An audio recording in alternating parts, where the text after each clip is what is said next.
បានចូលមកក្នុងលោកឯជាងដោយសារតែមនុស្សម្នាក់សេចក្តីស្លាប់ក៏ចាំកើតមានហើយឆ្លងរៀលណាលប្រងគ្រប់គ្នា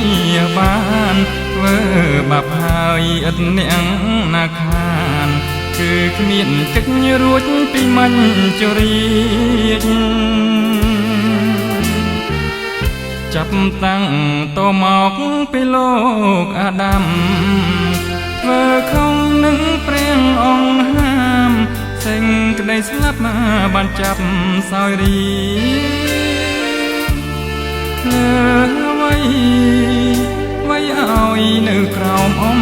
ណាចគឺជីវិតទាំងឡាយមិនអាចនឹងគេចរួញពីក្តីស្លាប់បានប៉ុន្តែព្រះអង្គគ្រីងទ្រង់ឈ្នះក្តីស្លាប់ផុតទ្រង់មិនជាប់ទ្រង់មានព្រះជន្មរងវិញយាងឡើងចេញពីឋានឃុំប្រលឹងមនុស្សសាមានទ្រង់មានសោនៃមរណាអោសេចក្តីស្លាប់តើត្រនិចឯងដល់កាញយងក្នុងដែលតែងកំហែងគំរីមកគេគ្រប់គ្នាអី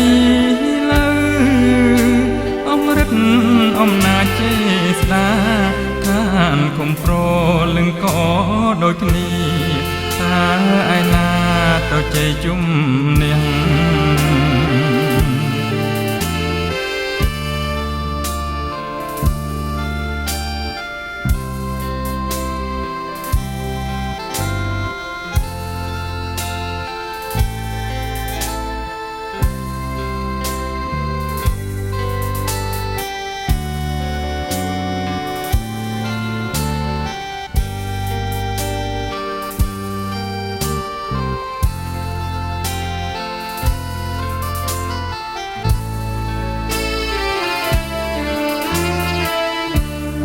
សេចក្តីស្លាប់តើត្រ